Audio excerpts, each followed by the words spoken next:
2005, as a reporter for the Globe, I was closely following the debate in Congress over torture.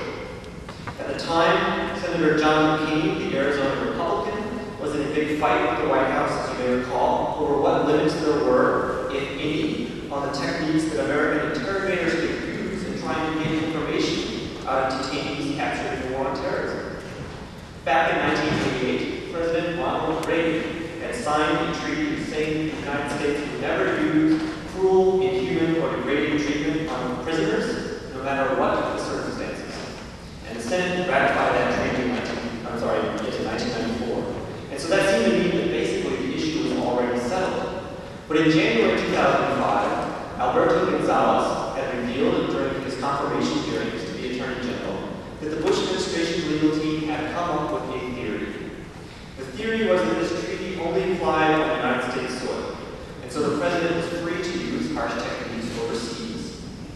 Now, John McCain, of course, had been a prisoner of war in Vietnam where he was tortured, and he thought that this stance was outrageous. He proposed a law that would close this potential loophole and make clear that the United States does not abuse prisoners anywhere in the world. He said that this was contrary to core American values. The White House fought McCain's proposal, and as the year went by, I wrote stories about how Vice President Cheney was personally going to Congress to urge lawmakers behind closed doors not to pass this law, because the president, he said, needed flexibility. Or if they did pass the law, Cheney said they should make an exception for the CIA. And President Bush had threatened to veto any bill that had McCain's name been attached. But he didn't get to veto any bill in his 5 years as president. But in December of 2005, Congress sided with McCain. Nearly every Republican and every Democrat voted for the torture ban. So overwhelmingly that even if Bush had vetoed the bill, Congress had the votes to override it and veto anyway. And so Bush invited McCain into the White House, had the cameras come in, and shook McCain's hand and said he's accepting this limit on his authority after all. And we all wrote the story of that day, and it looked like the narrative followed for a year or war was over. But then, on the Tuesday after New Year's Eve weekend, I came to work and I learned that maybe it wasn't over after all. Because the previous Friday night, around 8 p.m. before New Year's Eve weekend, when nobody was in the house and no one was paying attention, Bush had issued something called a signing statement. I had never even heard of a signing statement before, but it turned out that it's an official legal document that a president issues on the day he signs a bill into law, and it consists of instructions to the executive branch about how they are to implement the new statutes created by the bill. And in this particular signing statement, Bush had told military and CIA interrogators that despite the new law that he had just signed, the Constitution gave him unwritten powers as Commander-in-Chief to bypass the law at his own discretion. And so they should obey his orders when it came to interrogating detainees, not the law. And I called up the White House and asked what this thing meant. Did it mean the law was irrelevant, that Bush would only obey it when he wanted to, and he'd disobey it when he didn't want to?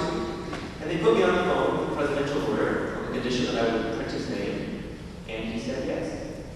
Under their legal theory, the president need not obey a law that restricted his options when it came to protecting national security. Basically, the White House was saying the whole year-long debate that Congress had been irrelevant because it didn't matter what Congress thought the rules should be. The president got to set his own rules. So I went around my meeting writing it up. And one of the next big issues was the Patriot Act, which was the law that Congress had passed shortly after 9/11 that gave the executive branch much greater discretion to search your home, get information about the websites and emails that you're sending without any kind of a warrant. This law was set to expire automatically around that time unless Congress passed a new bill to make it permanent. And just about everyone in both parties supported making it permanent. But a few lawmakers wanted to add some more safeguards to it at the same time. They wanted to require the Justice Department to give Congress regular reports about how often they were using these expanded police powers and in what circumstances to make sure that the executive branch did not abuse those powers, today or in the future.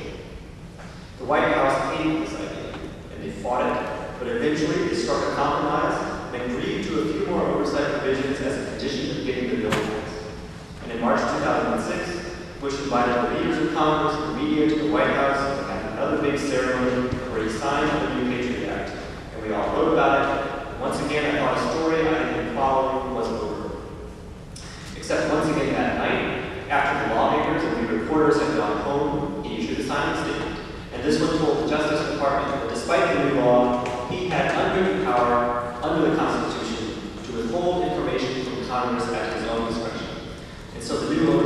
provisions were unconstitutional and did not need to be enforced or obeyed if you told them not to. And I wrote about that too. Now those two stories got a big response. And so my boss told me to stop writing about my ordinary daily stories and to just go off for a while and figure out what was going on with these signing statements. It took me a month to find all the rest of them that Bush had issued and decipher them all since he had taken office. But it turned out that he had attached these things dating back to 2001, at that point to more than 125 bills, telling the executive branch that it did not need to enforce more than 750 laws enacted over the past 6 years. And all of these laws were limits on his own power. So what that really meant was that he claimed the right not to obey those laws, including things that had nothing to do with national security. And I also learned that